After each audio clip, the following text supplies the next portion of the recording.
Welcome, Sarah. Thanks so much for doing this Oh, I'm so special excited. webinar, Facebook, podcast, triple threat. I'm so excited. I feel like I personally can talk about books for forever, and I feel like you can too. So the fact we only have 30 minutes is very dangerous.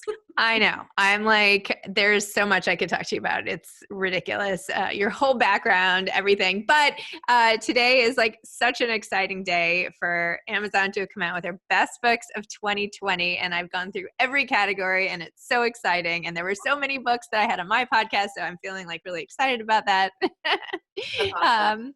So wait, start by just tell me a little bit about like your role in Amazon and also how this whole best books came to be and how you decide on these best books.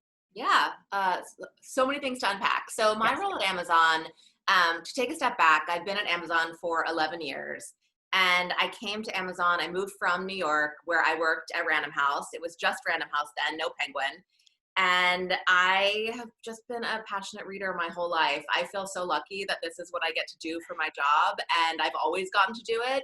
I guess when my kids are college age, maybe I wouldn't say be an English major, but it has worked out for me. So that's been great.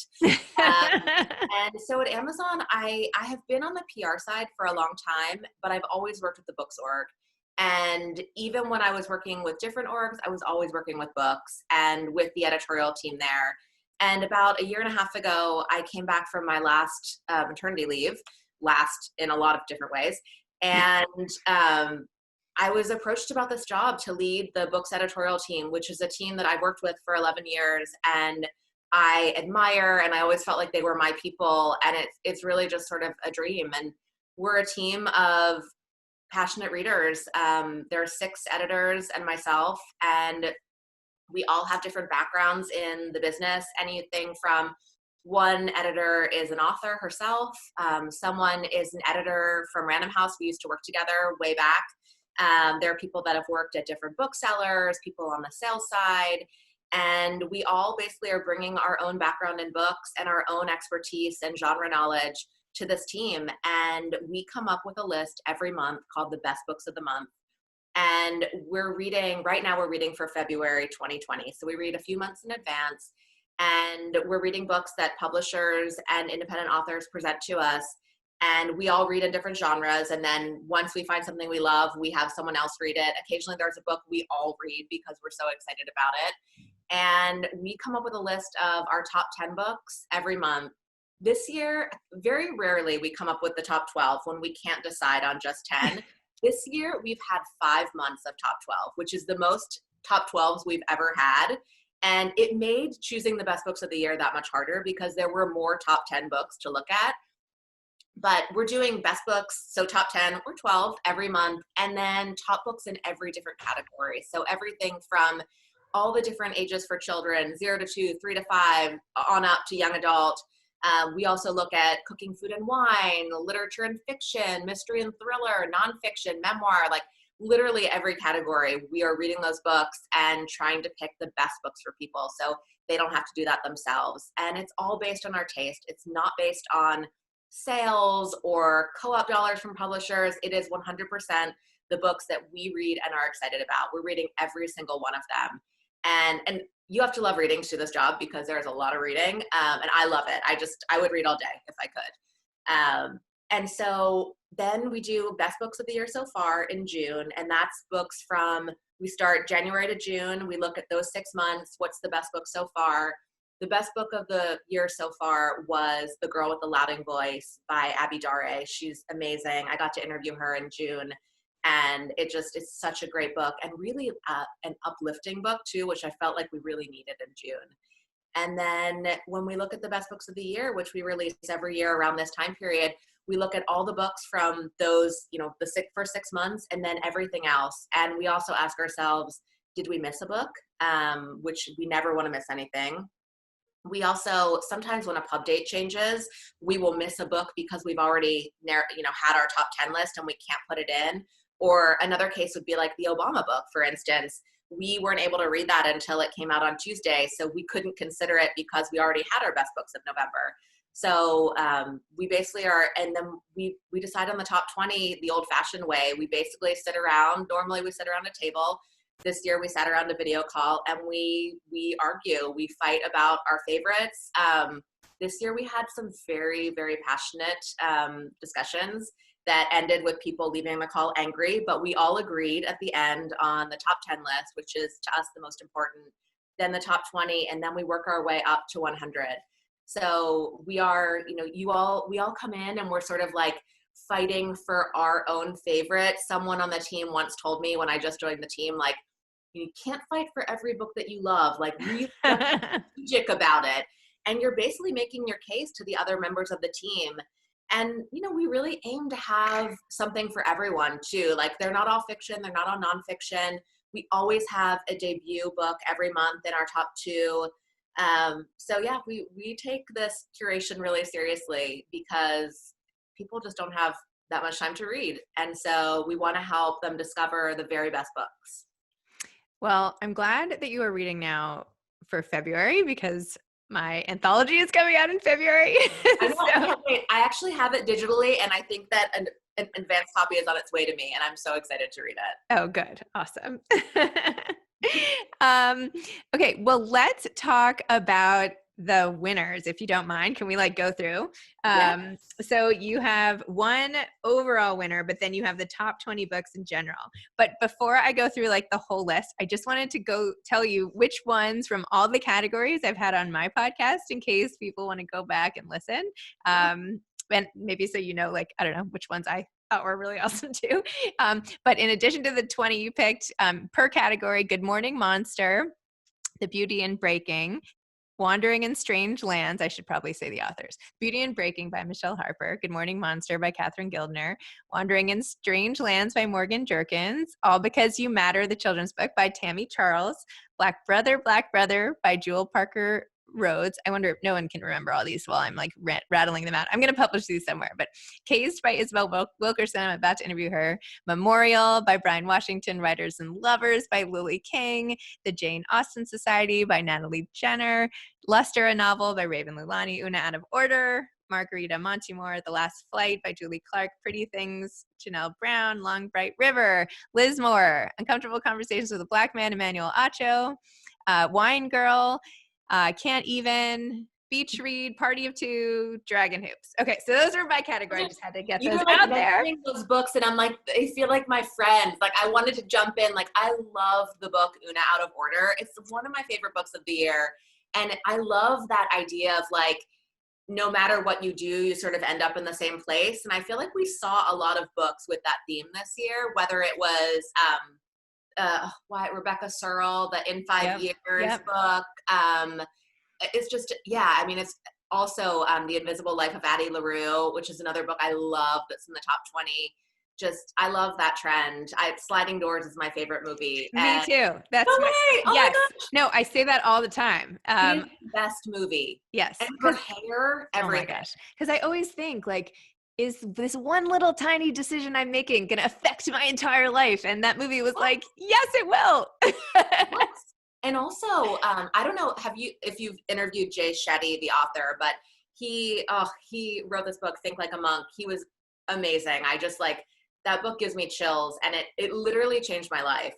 And he talks about kind of trying to find the, silver lining or the positive in things. And honestly, since I've read that book, I am always looking for the reason behind something and trying to put a positive spin on it. Whether it's something really tragic, like I know that you have kids that are sick at home right now, and thinking about what is the good that is coming from this right now.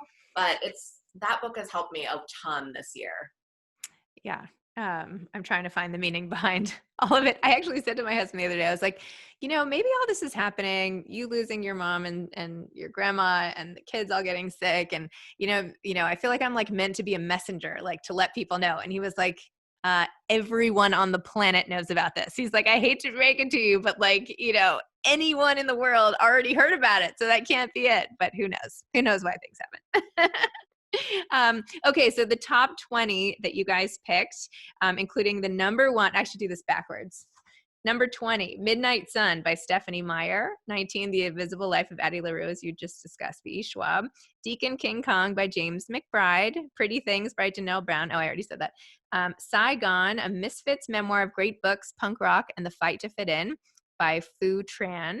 Una Out of Order, which we're just talking about, Luster, Raven Leilani, A Burning, Mega, Majumdar, Dear Child, Romy Hausman, Mexican Gothic, Sylvia Moreno Garcia, Hidden Valley Road, Inside the Mind of American Family by Robert Kolker, Memorial by Brian Washington, which I had on, The Girl with the Latin Voice, Abby Dare, Cased, Isabel Wilkerson, 50 Words for Rain, Asha Lemme, The Vanishing Half, Britt Bennett, I've had her on, Group by Christy Tate, her too. Blacktop Wasteland, a novel, S.A. Cosby, Migrations by Charlotte McConaughey, had her on. And I haven't read this book, and now I'm so excited to because it's your number one, A Knock at Midnight, A Story of Hope, Justice, and Freedom by Brittany Barnett. Oh my gosh, tell me about this book. I don't even know about this book. Well, first, before I tell you about it, I will say that last year's number one pick was Margaret Atwood's The Testaments, and that is an amazing book. It was a moment in publishing, sort of like the Barack Obama book. Yes, I just compared Margaret Atwood to Barack Obama. But, it's like a moment. The New York Times are writing trend pieces about it, and it definitely deserved to be number one, but it was, I don't want to say an obvious pick. This is a little less obvious. It's a book that, you are a reader that reads a ton and you haven't read this book. So it makes me really happy that we picked a book that we can help people discover for the first time, I hope. This book is a memoir. It is about Brittany Barnett is an incredible person that I'm talking to later today. I'm absolutely in awe of her. She grew up in Texas. Her mother was a drug addict. Her mother was a nurse, I should say. She was also a drug addict, and she was incarcerated when Brittany was young.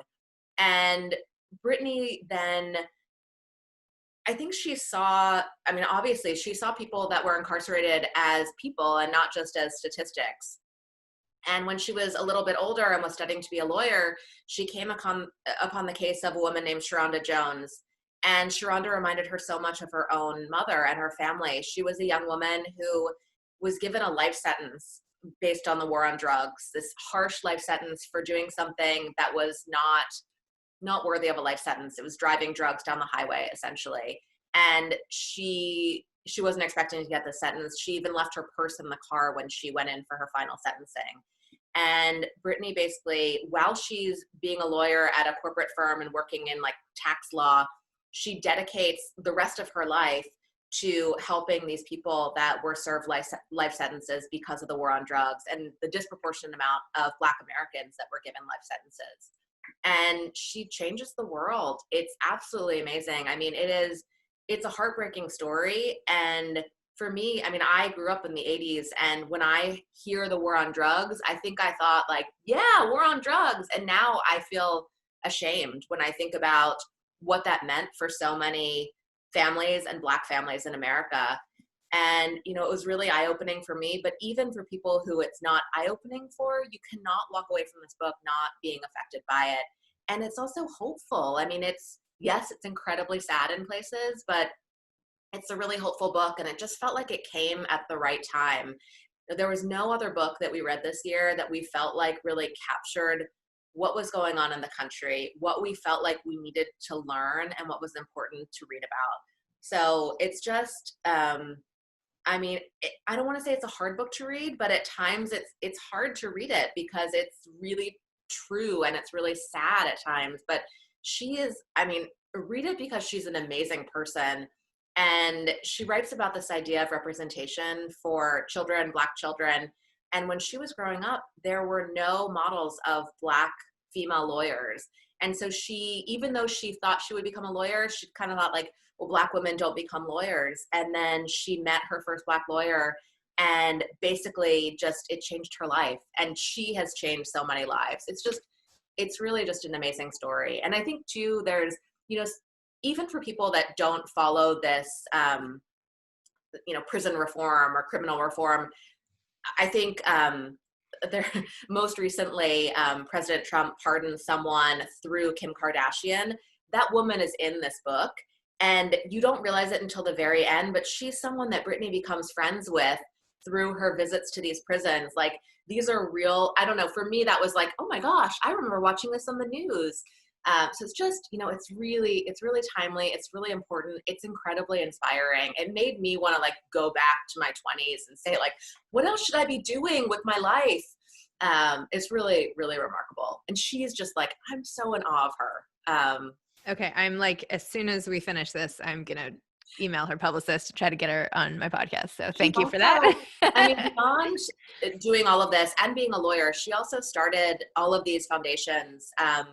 One of them is called the Buried Alive Project, and it's a project that we're interviewing her later today, and people that watch the interview can actually donate to it. And I was looking at the website yesterday, and she has these videos of people coming out of prison and seeing their families for the first time.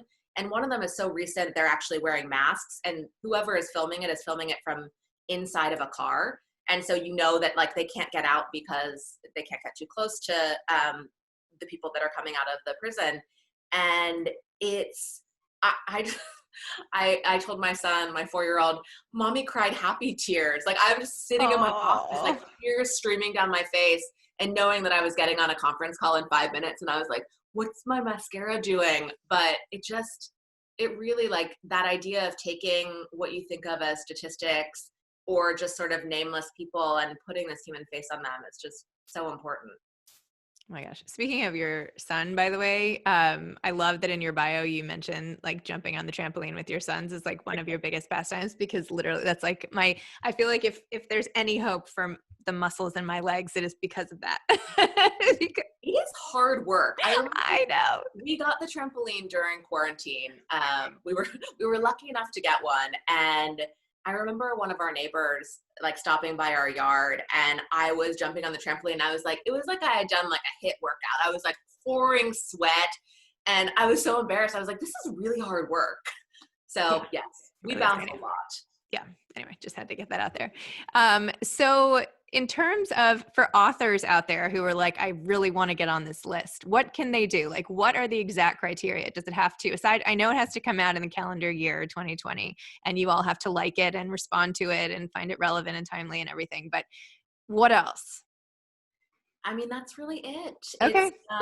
Yeah, that's it. I mean, it sounds sort of unscientific, but it's really like books that we love and we want to share with people. And we all do have genres that we sort of specialize in or tend to read in, but really the aim of the list every month, and then, I mean, I think a little less so at the end of the year, because obviously, top 100 is a little different than a top 10, is that if you are someone that says, I only read mysteries and thrillers, that you could pick up this book and still find something in it and still think it's great.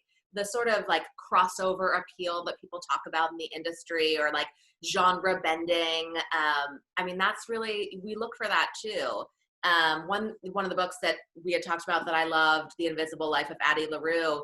I mean, she has a really hardcore fan base of fantasy fans. And this book crossed over to this kind of general reader. I'm actually not a fantasy reader, and I loved this book. It's also such a physically beautiful book. I read it on Kindle, and I was like, I have to buy this book to have on my shelf. So it's a great gift. But that sort of thing, like where you can, it's just a book that you could give to anyone, someone that loves fantasy, someone that loves mysteries and thrillers, someone that loves nonfiction. I mean, it's funny because I think we were talking about A Knock at Midnight on the team, and there are times that you forget that it's actually nonfiction. And it reminds me of another one of our number one picks, Educated by Tara Westover. I remember my stepmother, I recommended that to my stepmother, and she came back and she said, like, that was an amazing novel. I said, that's not a novel. That's nonfiction. That is her life. But you forget. And I think, the best books sometimes make you feel like, sort of disoriented. Like you're not sure, are you reading nonfiction? Are you reading fiction? And the number 2 pick, Migrations, is a novel that at times reads like it's nonfiction, and not in a, overly cerebral or dry way, but it's so lifelike. And she's a videographer, filmmaker. And, so she has that like just visual attention to detail, but that's a whole other incredible book. That was also a great book. I interviewed her as well. That was great. One of the hardest books to describe, I find. It is very hard to like come up with the succinct, like, you don't want to say it's a novel about climate change. Like, I don't think that that hooks people. And it's, I mean, this is a good example. I mean, the package of the book, I think, is a little unassuming too. It's I have it here. I can hold it up. I mean, this doesn't maybe scream like the next huge book, but it's so good. I don't know if I have it here on another shelf. Yes. I love the cover though. That's like my favorite color. I try to like get rid of my bias to blue when I look at Yes. books. Cause Oh my God. I'm like, stop. You're only liking this cover because you like the color blue. So All of my boys' clothes are blue. And people are like, wow, they love blue a lot. And I'm like, yeah, they sure do love blue. Like, I'm the one that buys all their clothes. yeah. So what is your go-to genre? Like, I love memoir. I love fiction too, but memoir is like my go-to. What's yours? I love fiction. And I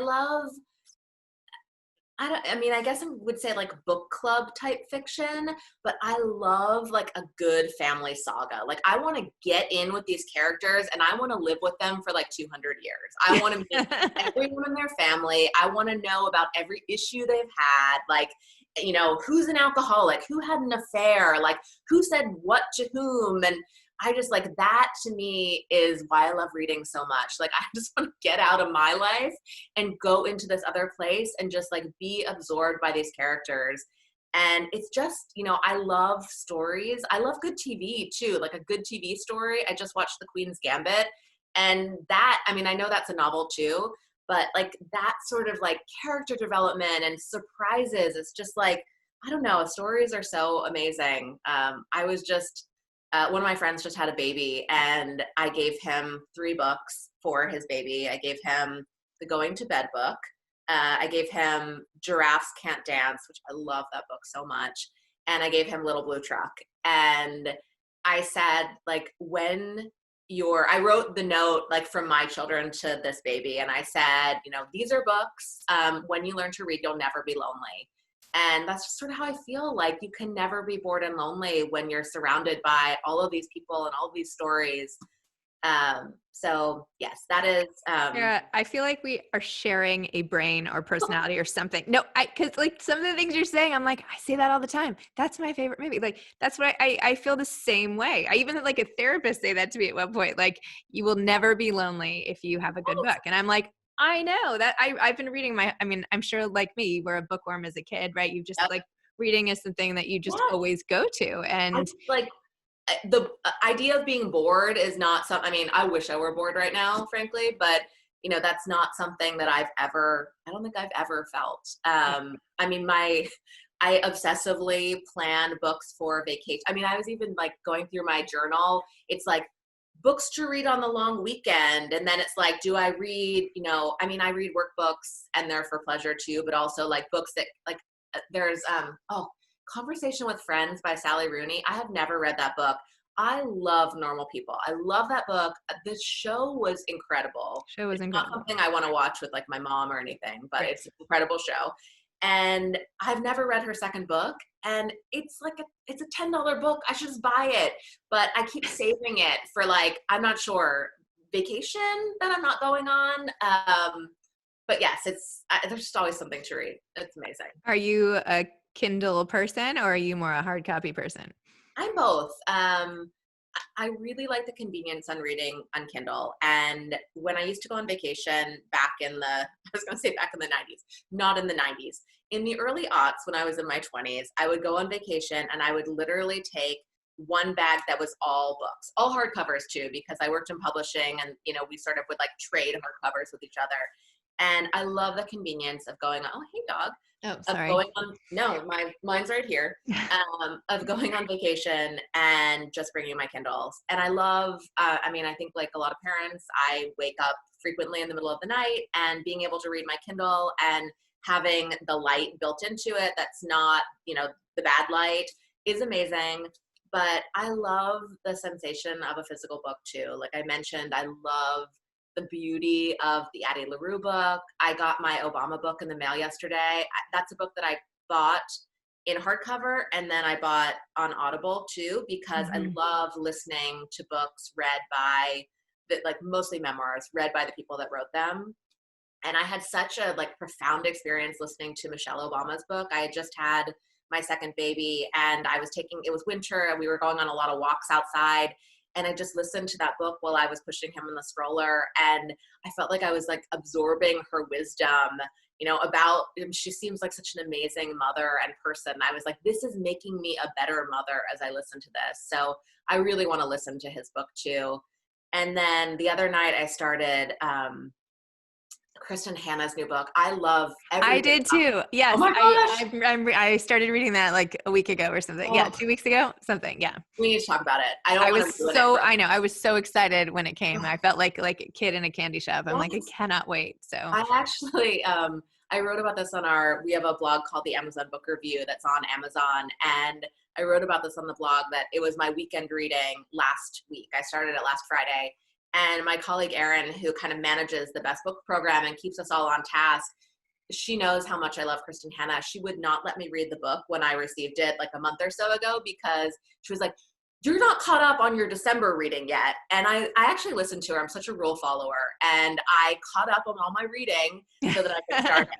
But the feeling of like, I remember on Friday nights, my older son sleeps with my husband in our playroom. They have camp outs. Aww. And he's a terrible sleeper, so he normally ends up in our bed. And our baby sleeps through the night, thankfully. But so Friday nights are like most exciting nights for me. I get to like watch my shows and read and do whatever I want. And so Friday night, I like opened up the advanced copy and I just had that feeling that washes over you of like the feeling of opening like the new book when it's really big and it's like a big fall book or something like that.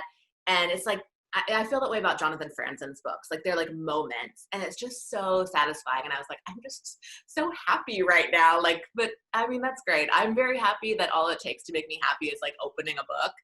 But I really I like all formats. It really depends. Like I love listening to audiobooks when I walk. I do podcasts when I drive, not driving that much these days. But it sort of depends on the format. I only do cookbooks in print. I'm not a digital cookbook person. I love like style wellness books, and I usually like those in print because A, they tend to be beautiful, and B, I want to be able to like reference them easily, and I'm probably a more visual person that way. But I would say I probably mostly read digitally. That was a very long answer to your question. I loved it. No, I mean, by the way, if you're looking for I listened to Jodi Patterson's A Bold World on audio. You should try that. It's Okay. like, I did a lot of car rides back and forth. So by the time I interviewed her, I felt like I completely knew her. And I think that probably creeped her out a little bit. But yeah, I love listening to memoir on Audible. And so I'm just curious. So, with independent bookstores sort of struggling and you're working for Amazon, there's like, obviously Amazon is amazing and everybody shops there. I mean, who doesn't buy stuff from time? I mean, how could you not, right? But what about all the independent bookstores out there right now who are going through like a really hard time,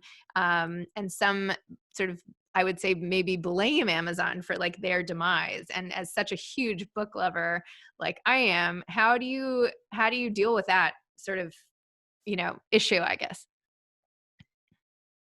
Well, I guess, I have two different responses. One is a story. I was at Book Expo a couple years ago, which is, for those that don't know, sort of like used to be the big American publishing conference of the year. And I was at a party at night with some of my colleagues, and no one's wearing name tags at that point. It's like a party at night. And I went up to, or I ended up in a conversation with the bookseller, from Rainy Day Books, actually, in Kansas City. And she said, oh, I'm so-and-so. And I said, hi, I'm Sarah Gelman from Amazon. And she kind of said, oh, I'm not going to talk to you. And I said, I can't believe I'm forgetting her name, but I'm not going to say it anyway. But I said, Whoever. I said, I'm Sarah Gelman. We worked together when I was at Knopf. I've helped bring Anne Rice to you. And she was like, oh, Sarah. So, I am the same book lover I was, 20 years ago, but I work for a different company. What I see at Amazon is a group of people that care so much about reading. My team especially, like we are just, again, like when I say we're passionate, like we fight like family. Like I always say that they're my dysfunctional family, my other dysfunctional family. And also, I mean, the things that people are going through now with the pandemic are just like unprecedented. I mean, feels like the only word that I can say. But independent bookstores do so much good. I mean, whether it's, their staff picks and people being able to have the serendipity of like walking in and seeing a beautiful book in person and wanting to pick it up, being a place for community, a place where they can have book clubs, have different kinds of meetings. I mean, it adds, and readings, of course, like they add so much value. I think they're incredibly important to support. And I know, I mean, it's funny, I just sent emails from some of my local stores. My local store where I live right now is called Island Books. It's an awesome bookstore. I'm on Mercer Island in Washington, outside of Seattle. And then actually a former Amazon editor from this team that I'm on now, Tom Nisley, owns a bookstore in Seattle called Finney Books. And then there's one now in a neighborhood, I think it's called Madison Park Books.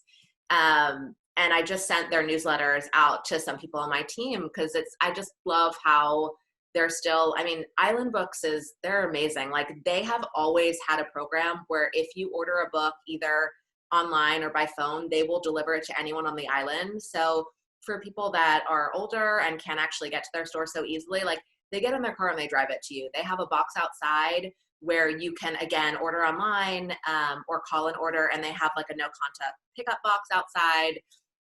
They really, they're doing an amazing job. I feel like you should do a reality show of your group of editors sitting around talking about books. You have no idea. That would be so fun to watch.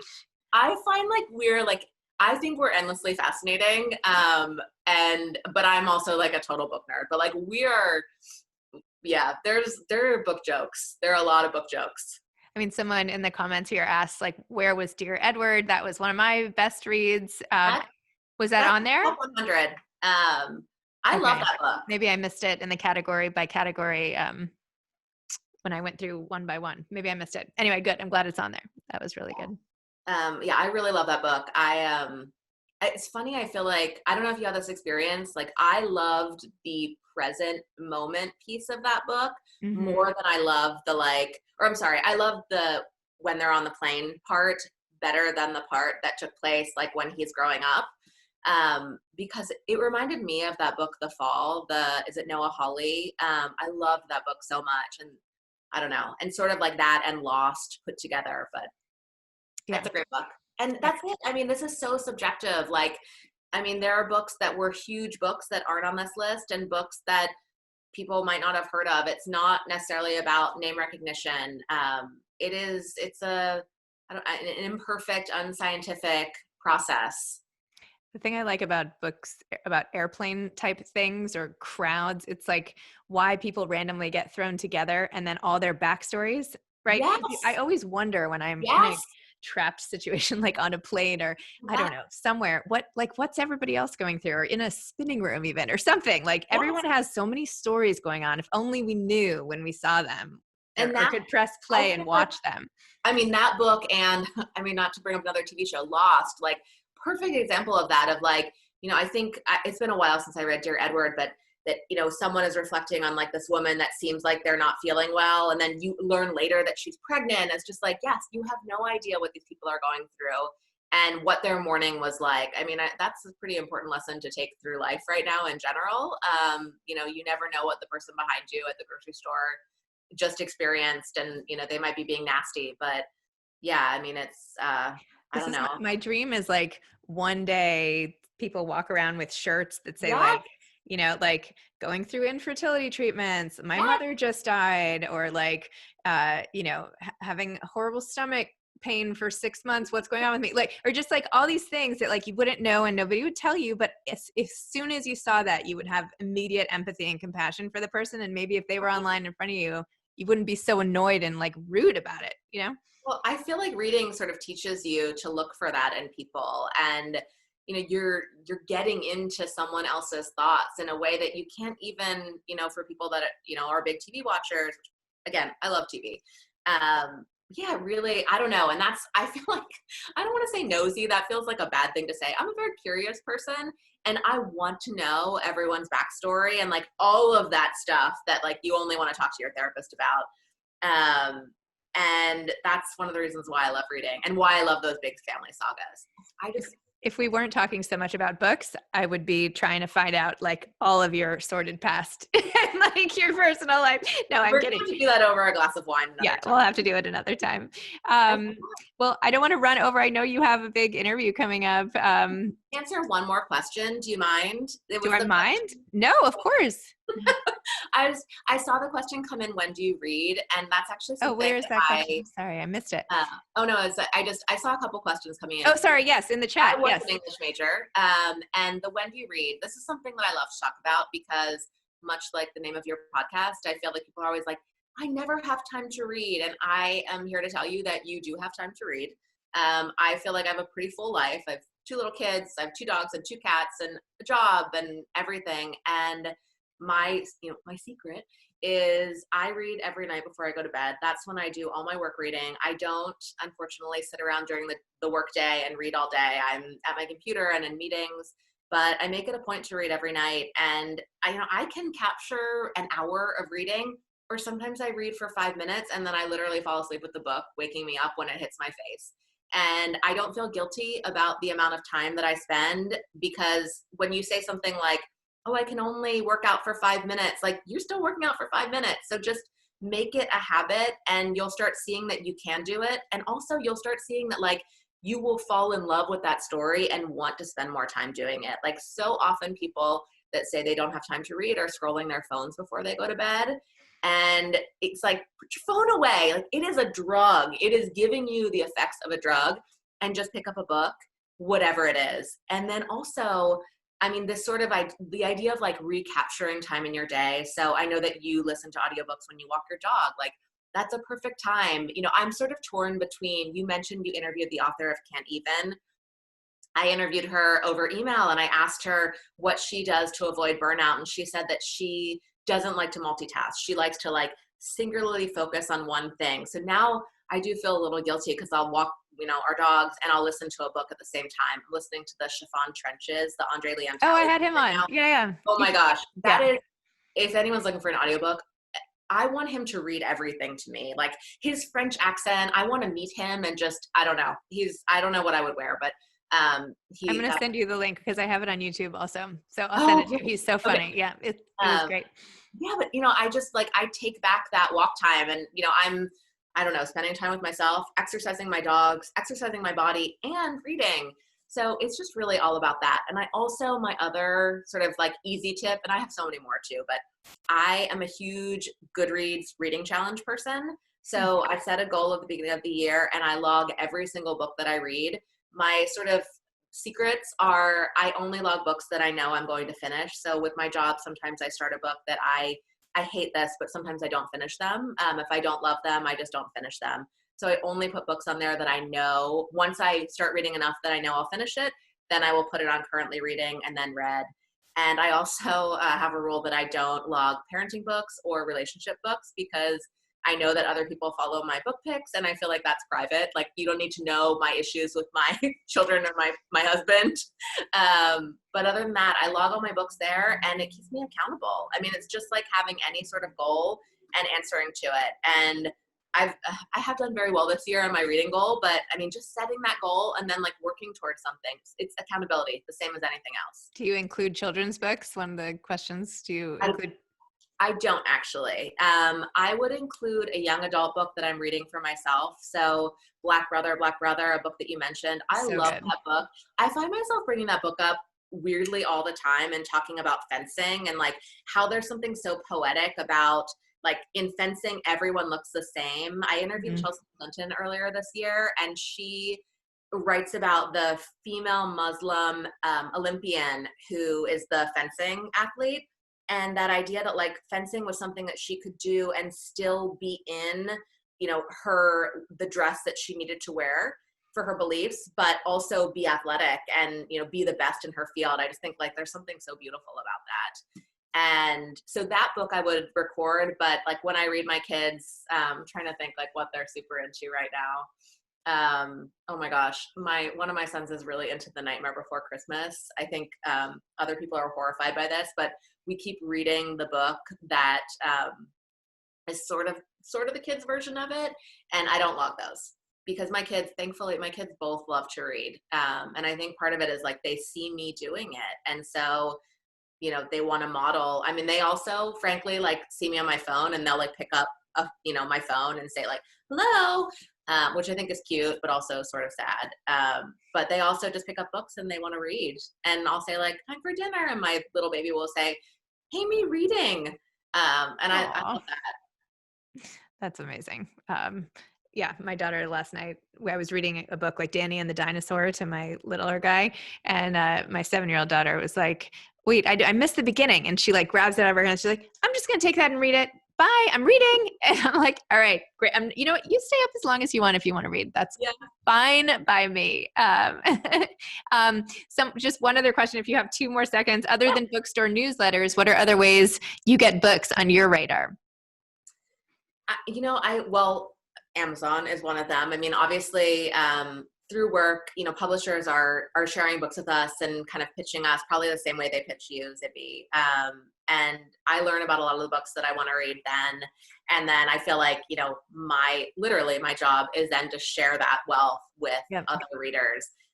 But I think like everyone else, I listen to recommendations from people I trust. Actually, all 3 of the top 3 of these books are books that I read later than the rest of the team.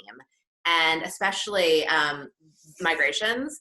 My teammate Al Woodworth she's such a great reader. She has amazing taste. And she told us early in the year when she read this is my favorite book of the year. And I just feel like that's something I listen to when someone whose recommendations I trust said, and who reads, I don't even know how she reads so much. And when she says this is my favorite book of the year, I listen to that. And same thing with Blacktop Wasteland. Actually, when I started it, I didn't love the first 20 pages or so. And I told my team that, and they were like, you got to keep reading this. And I got to a point in this book where I'm using literally correctly here. I literally stayed up until I finished it. I could not put it down. I was like, my heart was racing. I'll hold it up just so you can see the jacket, Blacktop Wasteland. People always say like, what should I bring on the plane? This is the book that you want to bring on a plane when you're in planes again. It is like you pick it up, you open it, and then like you'll look up and you'll be across the country. Like no time has passed except you'll be like dripping sweat because it's like a crazy ride. And so those were all books that, I mean, there are, top 3 of the year. They're books that I learned about because my colleagues whom I trust were telling me that they thought they were amazing. So I listened to recommendations. I felt the same way about The Vanishing Half and also Writers and Lovers by Lily King. Both those books, I just like it got dark out or I stayed up late at night and I just couldn't stop. I could not stop reading. It's the best feeling. Yeah. I mean, I love both of those books. I saw that Writers and Lovers was on your list of books to sort of help you through grief. And I love that book because it's sort of like her mother's death is there the whole time and is arguably like sort of the biggest theme in the book, yet it's talked about the least. Yep. And it just sort of shows how like something like that just like seeps into your entire life and takes it over, even if it's not what you're seeing every day. It's just, I just love that book. Yeah. It's like grief goes with you. Like how to integrate grief into your life, not like what you do when you're sitting crying at the very beginning. Anyway, Sarah, thank you so much for all of your time. Please, let's continue this. I could talk about like 1,000 other books with you and I want to hear it. Like, oh my gosh, please. So this was so fun. And thank you. Thanks for all your time. Thank you so much. This was really fun. I can't talk again. Okay, you too. Okay, bye.